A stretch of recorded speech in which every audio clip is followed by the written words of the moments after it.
I'm joined here with Chanda Macias, who is the first Black woman to obtain her medical cannabis degree. She wears many hats. She's also known as the CEO of Women Grow. Thank you so much for coming on, Chanda. How are you doing? Thank you for having me. I'm really excited. We got our pardons. Amazing, amazing. You want to tell us a little bit more about that? Yeah, definitely. What's interesting is that I really think it's long overdue, but no patient in the United States deserves to go to prison for having medical cannabis, which I think all cannabis is medical and it's medicine.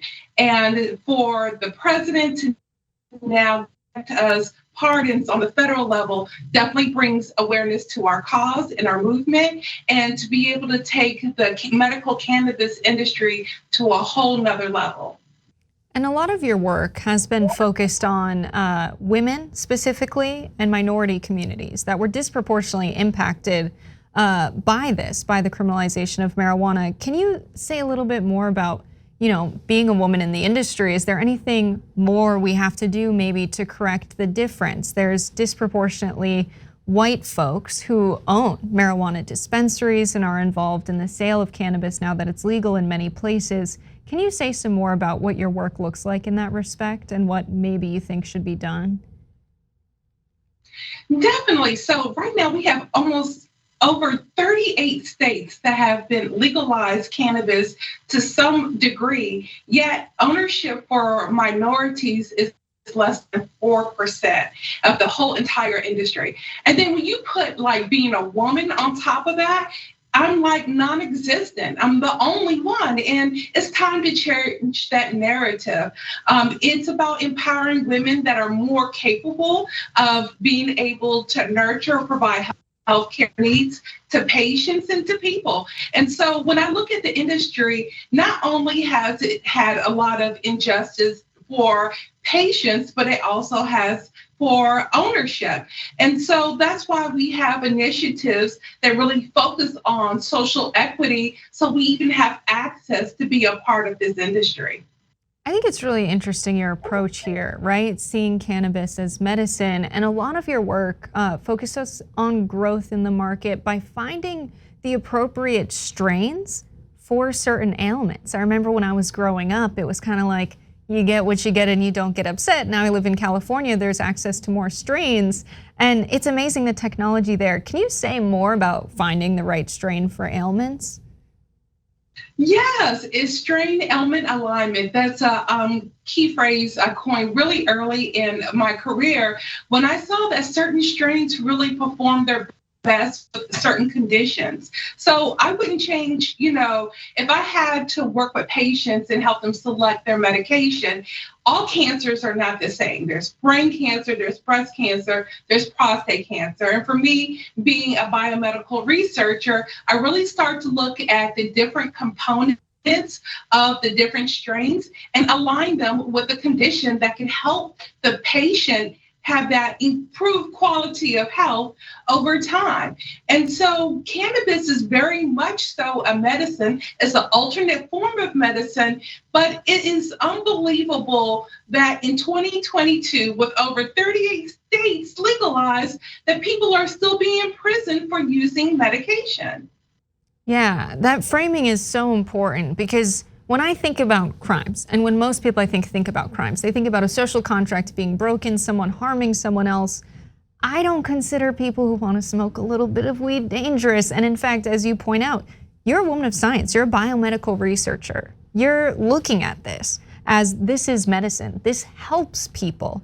And you're one of only two businesses in Louisiana that has a medical license. Can you say what it's like providing this service to people and how people are receptive to this or not in Louisiana? Well, I'm in the Bible Belt, and we're the first to legalize the program in the South. And it has its challenges, but what I could say without a question is that it's universal in our voice that patients need healthcare that works for them, individualized healthcare. And so when you see a state like Mississippi to pass medical marijuana at 74% approval rate, you understand that patients need healthcare that works for them. And just demand alone is so important, and it's reflective of what the community wants. And it shouldn't be used to target certain communities, which it has been in the past, disproportionately locking up, imprisoning minorities because of the form of systemic racism. And it really hurts everyone else that needs a form of medication that can really help them. So it's time to really focus on changing that narrative and thinking about it that don't harm one population, because you're really harming all of us by saying that we're going to incarcerate patients, because now the rest of us will be deprived of a healthcare benefit that we need, and that is medical cannabis. Right, I think a lot about people who maybe a cop says they smell weed. It's become a tool used to over-police communities of color, especially Black communities, as a reason to intervene in a situation. And then if they find marijuana on someone, they can get a simple possession charge against them. But oftentimes it's like, hey, what are you doing? I smell weed. And that's a reason for them to intervene. And then sometimes they can get a charge on, well, you weren't cooperating. And so it's turned into a tool used to over-police Black communities and then disproportionately put people in jail and prison. And at the heart of this is it's just someone using weed, which, as you've pointed out, is a medicine. Can you say more about what the next steps are, you think, and how we can reach people who, for whatever reason, are still on board with marijuana being criminalized? Well, the first thing is to realize is that how does a possession charge impact a patient? You can't get gainful employment. You can't get Pell Grants, federal assistance for even education. You're denied licenses to be part of the cannabis industry, but you're also just can't get housing at the federal level subsidized in any way. So really, it leaves this population of people that really need this healthcare attention at a place of desperation. And so now that we have the federal pardons and that example set by our president, it's now time to take that on the state level. And what President Biden reflected in his comments is bringing awareness that the governors, not in all states, have the power to pardon, but in the states that do have that ability, they should really strongly consider that so that now it can start to reverse those impacts that had on populations that were disproportionately impacted by the war on drugs. Right, yeah, it's unfortunate that, the federal move impacts about 6,000 people is the figure I keep hearing. There are an additional 2,000 people that don't exactly qualify that have simple possession charges at the federal level, but far more people at the state level. And this step is a good one, but you also advocate for things like tax reform and financial services reform. Can you say more about how that's at play here?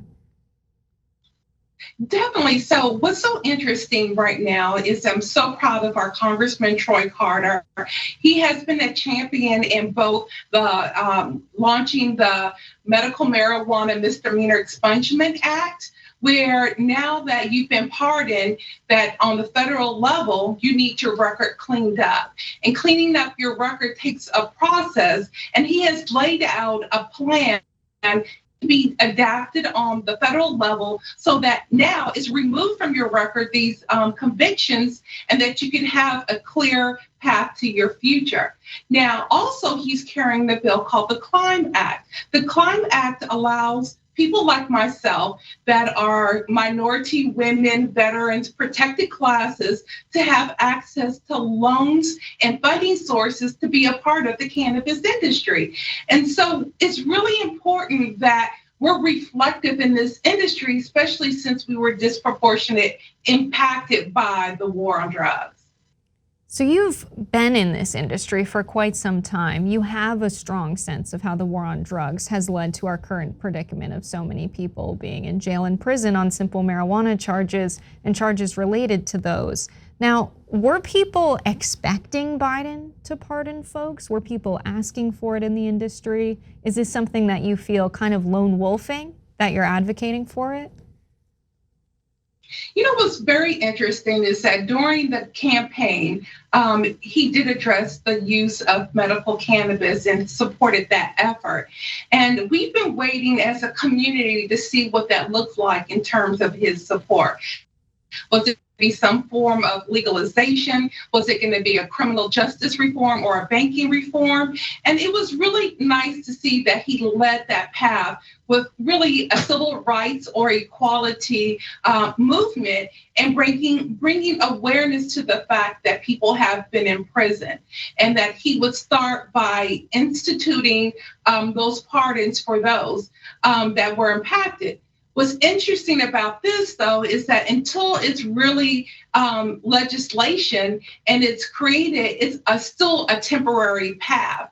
And so for me and others in the industry, we're looking for a permanent solution. We need a solution that will be systemic for our future generations. So Black sons like the one I have, the two I have actually, will have their freedom in the future. And it can't be reversed like things that we saw with Roe versus Wade. It's time for us to make some concrete stances and push this type of narrative ahead so that future generations aren't impacted. You know, and as you say, it's medicine, it's common sense. There are specific strains that address specific ailments. This is not people who are dangerous. All of the crazy, cannabis stuff that you hear on Fox News drives me nuts. And so it's really important, the work that you're doing. And is there anywhere people can go to read more about your work and what you're up to?